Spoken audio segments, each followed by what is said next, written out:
السلام علیکم لسنرز، آج جو میں ناول ریڈ کرنے جا رہی ہوں وہ ہے چاہے یوسف، جو کہ تحریر ہے نگار راحیل کی۔ چلیے شروع کرتے ہیں اس کی قسط نمبر 12۔ سیاہ سرخ لباس میں ملبوس وہ لڑکی دیوانہ وار ان کے پیچھے آئی اور جیسے ہی انہیں دیکھا تو خاموشی سے اس تنگ گلی کے کنارے کھڑی ہو گئی۔ اس نے سر پر لیے حجاب کا گوشہ ذرا سا تھاما تھا اور اس نے اپنا چہرہ ڈھانپ لیا تھا۔ صرف دو دل نشیں سنہری آنکھیں اشکار تھیں جو اب ہلکی سی نم اور گلابی تھیں۔ کسی کو تو تجلی میں ہی اپنا نصیب مل گیا اور کسی کا مقصد اس سے بھی اونچا ہے۔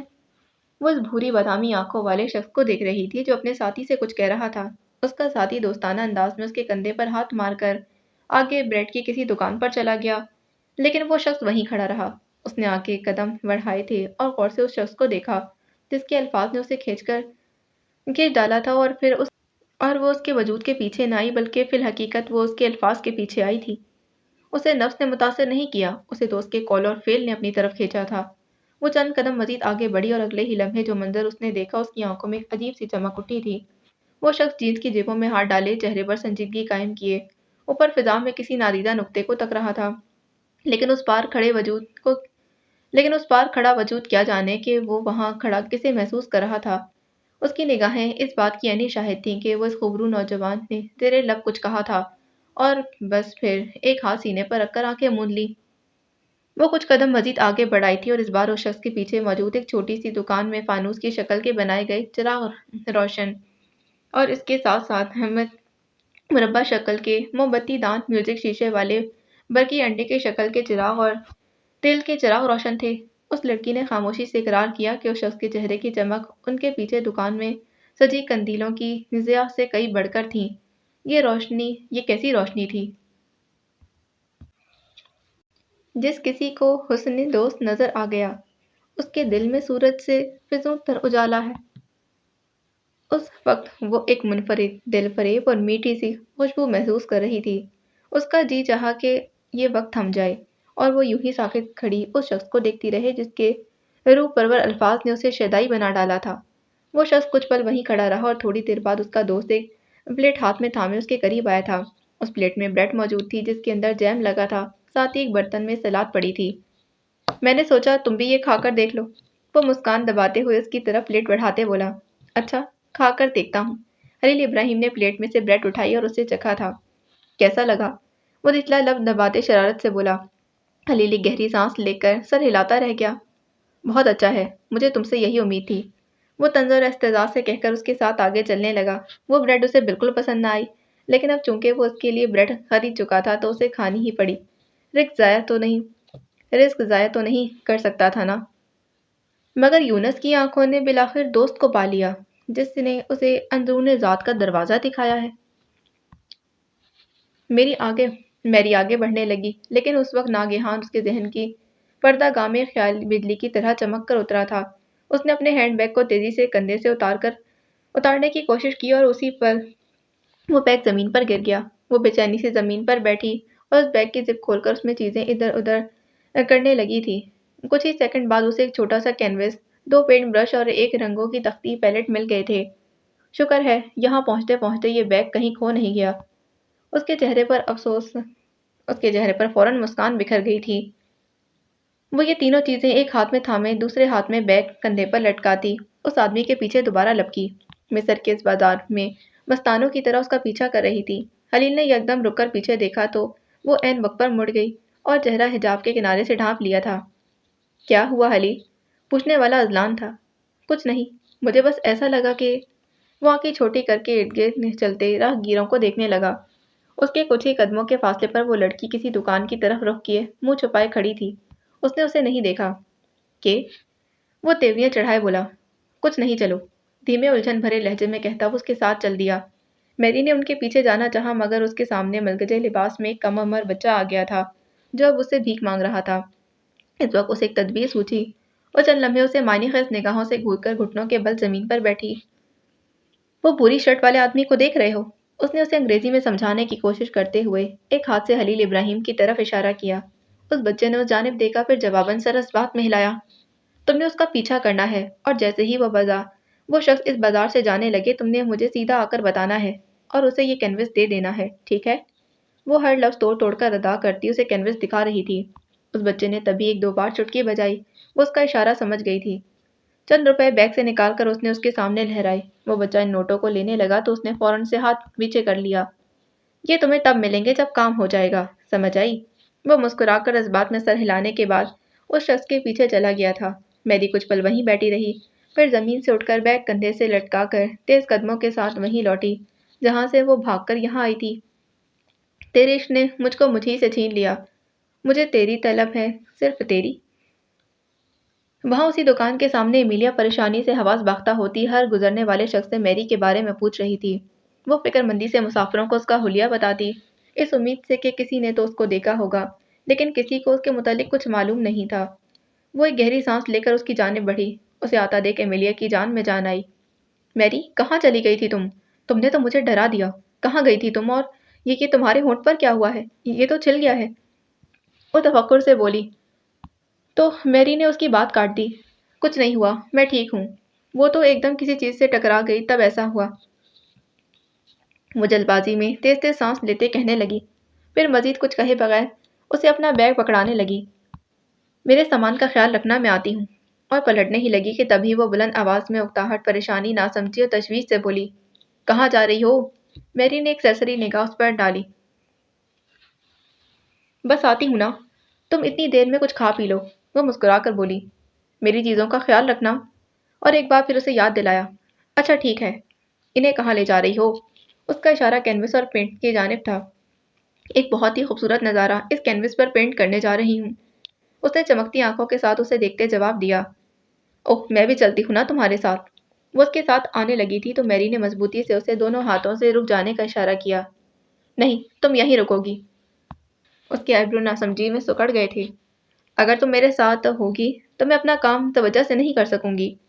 وہ مسکراہٹ کے ساتھ اپنے الفاظ کی توضیح کر گئی، یوں کہ اسے برا نہ لگے۔ ٹھیک ہے، یہ تو بتا دو کہ کب تک آؤ گی؟ وہ اس کی بات مان گئی تھی۔ جلد ہی، بائے، فوراً عجلت میں کہتے وہ پلٹ گئی۔ ایمی لہجہ بھر کے لیے اسے وہیں کھڑے پیشانی پر بل دیے سوالیہ اضطرابی نگاہوں سے جاتا دیکھتی رہی۔ یہ لڑکی پاگل تو نہیں ہو گئی؟ اس نے سوچا، اور سبیل عشق کی جانب جو اپنا پہلا قدم اٹھائے اسے بے بصر افراد تو دیوانہ ہی سمجھتے ہیں۔ 1993 کے اس زرد پرانے وقت سے نکل کر ایک بار پھر عہد نو میں لوٹ آؤ تو یہ منظر بولونیا کے اس پرسکون اور خوبصورت علاقے کا تھا جسے دن میں بھی خاموشی اوڑے رہنے کی عادت تھی۔ یہ علاقہ رات کے آخری پہر گہری نیند میں ڈوبا ہوا تھا۔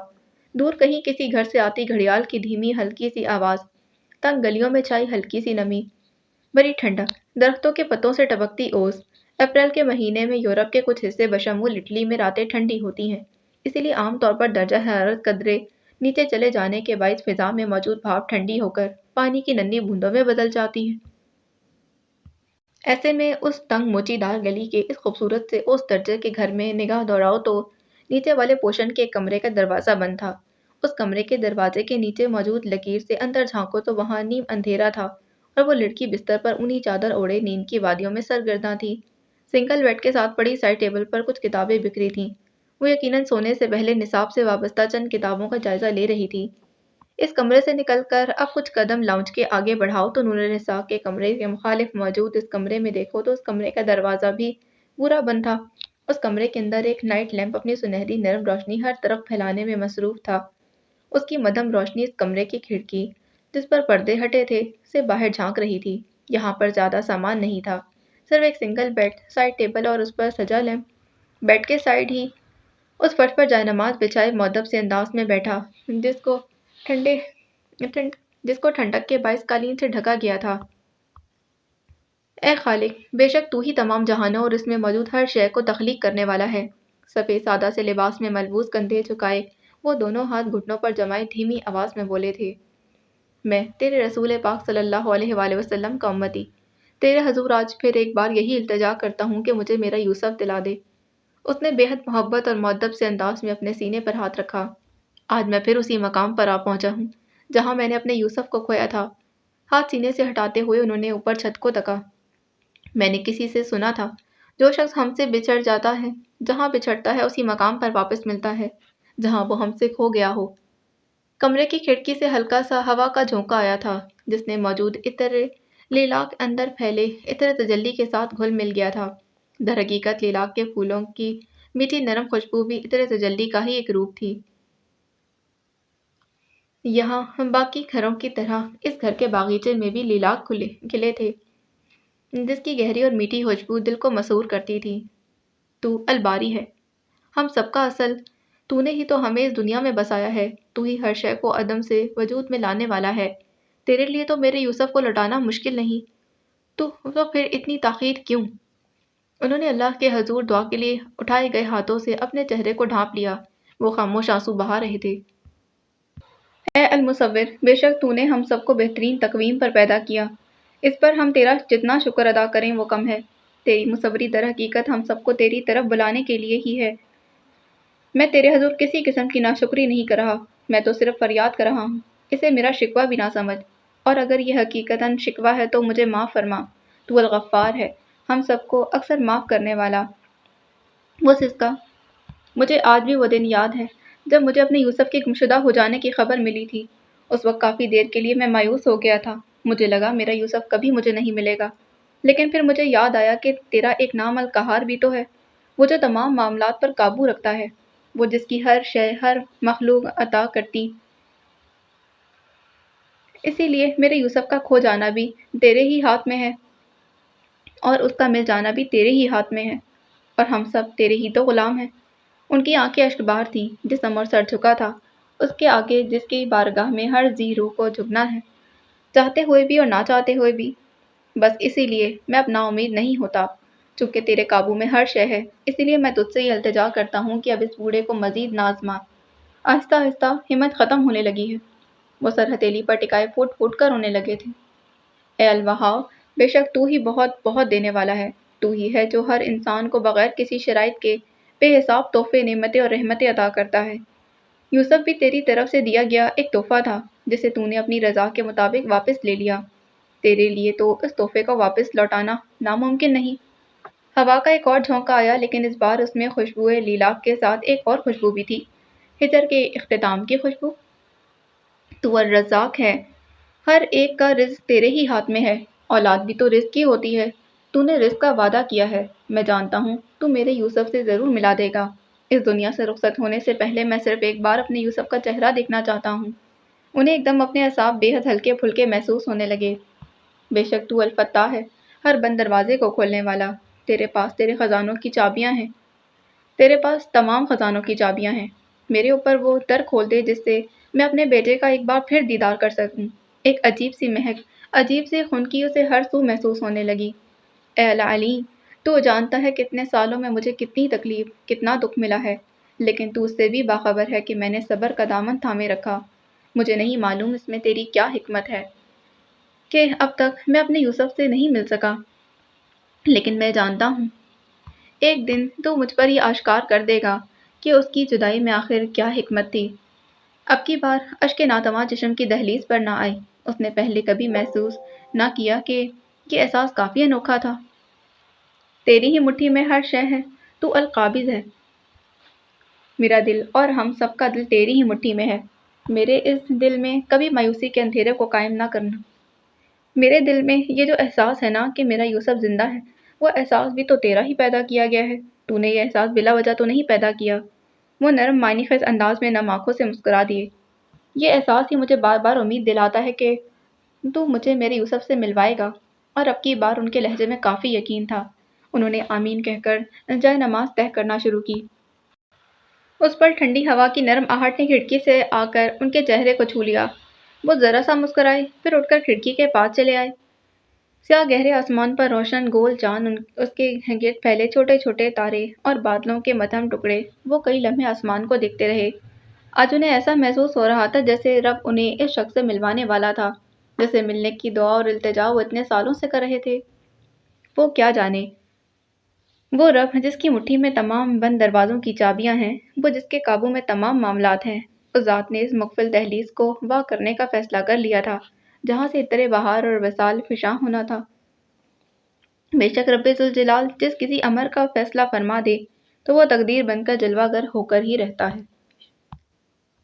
جو پوچھے کیا ہے گلستان حکایت کا نادر قصہ، جو سخن بر لب آیا وہ افق حکمت کا تاباں قصہ۔ کلاس روم کے فرش پر کھڑکیوں سے صبح کی ہلکی سی نرم دھوپ کی کرنیں چھن کر سنہری لکیریں بکھیر رہی تھیں۔ تازہ ہوا اور کتابوں کی ملی جلی خوشبو فضا میں پھیلی تھی۔ قطار در قطار میزوں کے ساتھ رکھی کرسیوں پر براجمان طلباء خاموشی سے ڈائس کے سامنے کھڑی سیاہ عبائی اور سفید اسکارف میں ملبوس خاتون کا لیکچر سن رہے تھے۔ وہ خاتون ایک اسلامک اسکالر تھیں جو اب علوم اسلامیہ میں پی ایچ ڈی کر رہی تھیں۔ انہوں نے لاہور کی اسی جامعہ سے ایم فل بھی کیا اور اب پی ایچ ڈی بھی یہیں سے کرنے کے ساتھ ساتھ یہاں اسلامک ڈپارٹمنٹ کے طلباء کو پڑھایا کرتی تھیں۔ آپ سب کو معلوم ہے اللہ نے سورہ یوسف کو ایک قصے کی صورت نازل فرمایا۔ کیا کوئی مجھے بتا سکتا ہے کہ یہ کس قسم کا قصہ ہے؟ چہرے پر سنجیدہ مسکان پھیلائے انہوں نے پوچھا۔ مطلب؟ سب سے آخر میں بیٹھی ایک طالب علم نے پوچھا۔ یعنی اللہ نے اس سچے قصے کو کیا درجہ دیا ہے؟ انہوں نے اپنے سوال کی وضاحت کی۔ چند لمحے کلاس روم میں بالکل خاموشی رہی، سکوت چھایا رہا۔ گرد و پیش میں نور لطافت رچا بسا تھا۔ یہ قرآن میں موجود احسن قصہ ہے۔ ایک شاگرد نے جواب دیا تو انہوں نے ستائشی انداز میں ابرو اچکائے۔ شاباش! احسن کو سمجھنے کے لیے پہلے آپ کو کچھ درجات سمجھنے ہوں گے۔ انہوں نے بورڈ مارکر سے بورڈ پر ایک لفظ لکھا تھا۔ اصغر کیا ہے؟ پھر طلباء کی جانب دیکھتے پوچھا اور ساتھ ہی 3 اصطلاحات مزید لکھی۔ اصغر یعنی زیادہ چھوٹا اور صغیر یعنی چھوٹا۔ اسی طرح حسن بھی بہت اچھا اور یوں احسن یعنی۔ انہوں نے وائٹ بورڈ پر لکھے الفاظ کو سمجھانے کے بعد پوچھا، سب سے اچھا؟ پھر معنی خیز انداز میں ہلکا سا مسکرا کر جواب دیا۔ اپریل کی وہ صبح خود میں الگ ہی حسن اور عطر وصال سموئے ہوئے تھی۔ آسمان پر سورج کے ساتھ چھوٹے چھوٹے سفید ابر نساں کے بادلوں کا بسیرا تھا۔ بہار کی خوشبو اس کے آنگن میں بھی آنے والی تھی جس نے اس دن کا کافی عرصے سے انتظار کیا تھا۔ پرندوں کی ہلکی ہلکی چہچہاہٹ فضا میں رقص کر رہی تھی۔ یہ منظر بولونیا کی مارکیٹ کا تھا جہاں وہ اپنے بابا کے ساتھ آئی تھی۔ آج اتوار تھا۔ یہ بازار ہر ماہ کے دوسرے ہفتے کے ہفتے والے دن اور اتوار کو لگتا ہے، سوائے جولائی اور اگست کے۔ ان دونوں کا پہلے تو یہاں آنے کا کوئی ارادہ نہیں تھا، لیکن نور النساء گھر میں بور ہو رہی تھی اور اسے گھر سجانے کے لیے کچھ سامان اور چند کتابیں بھی چاہیے تھیں، تو اس کے بابا نے سوچا کیوں نہ وہ اسے یہاں لے آئیں۔ اس مارکیٹ کی گلیوں میں خلقت کا جمع غفیر زیادہ نہیں تھا۔ دکانوں کی چھتوں کو دھوپ چھان رہی تھی اور نرم چھاپ میں سائے قدرے لمبے ہو رہے تھے۔ وہ اس وقت نہایت شائستہ اور باوقار انداز کا مٹیالے بھورے رنگ کا عبایا زیب تن کیے ہوئی تھی۔ اس عبائی کا رنگ مٹی اور ہلکے زنگ آلود بھورے رنگ کے امتزاج جیسا دکھائی دیتا۔ اس کی نکھت رنگ نرم دھوپ میں کبھی سرخی مائل لگتی اور سائے میں زیادہ گہری۔ وہ اسی رنگ کا اسکارف سر پر تہ در تہ لپیٹے ہوئے تھی جس کی ملائم لہریں شانوں پر گر رہی تھیں۔ اس کے ساتھ ہی اس کے بابا سیاہ شلوار قمیص میں ملبوس ہمیشہ کی طرح بے حد روبدار اور پروقار دکھائی دیتے۔ وہ دونوں بازو پیچھے کی طرف باندھے اپنی نور نظر کے ساتھ اس بازار میں جب داخل ہوئے تو یک دم ٹھہر گئے تھے۔ مدتوں بعد انہیں عطر لخت جگر محسوس ہوا تھا۔ اور جب یہ قافلہ مصر کے کنعان کی طرف روانہ ہوا تو ان کے والد نے کہا کہ اگر تم مجھے یہ نہ کہو کہ بوڑھا سٹھیا گیا ہے تو مجھے تو یوسف کی خوشبو آ رہی ہے۔ اس خاتون نے سورہ یوسف کی آیت نمبر 94 پڑھنے کے بعد اس آیت کا ترجمہ لکھا۔ عبدالرزاق نے ابن عباس سے روایت کیا ہے کہ انہوں نے کہا، جب قافلہ مصر روانہ ہوا تو ایک ہوا چلی اور حضرت یوسف علیہ السلام کے کرتے کی خوشبو حضرت یعقوب تک لے آئی۔ تب انہوں نے وہی فرمایا جو اس آیت میں لکھا ہے۔ دونوں ہاتھ باہم ملا کر ڈائس پر ٹکاتے ہوئے کہا، آپ سب کو معلوم ہے انہوں نے اپنے بیٹے کی خوشبو کو 8 دن کی مسافت کی دوری سے محسوس کیا۔ ان کے روشن چہرے پر تحسین آمیز مسکان نمودار ہوئی تھی۔ لیکن کیا آپ جانتے ہیں کہ ان کی یہ بات سن کر ان کی اولاد نے تنزن کیا کہا؟ آنکھوں میں معنی خیزی در آئی تھی۔ وہ بولے کہ اللہ کی قسم آپ ابھی تک اپنی پرانی غلط فہمی میں پڑے ہوئے ہیں۔ سورہ یوسف کی 95 آیت کے بعد ان کے چہرے پر تعصب جھلکا۔ قتادہ نے اس آیت کے متعلق یوں فرمایا کہ ان کا مطلب کچھ یوں تھا کہ یوسف علیہ السلام کی محبت کی وجہ سے آپ علیہ السلام اسے کبھی نہیں بھول پائیں گے۔ ایک گہری سانس اندر کھینچنے کے بعد وہ دوبارہ بولی تھیں۔ ان کی اولاد نے یہاں اپنے والد سے نہایت سخت انداز میں کہا کہ انہیں ایسا کلام نہیں کرنا چاہیے تھا۔ انہوں نے کہا کہ یہ تو ان کے لائق ہیں اور نہ ہی کسی نبی کے لائق۔ انہوں نے دکھ سے سر ہلایا۔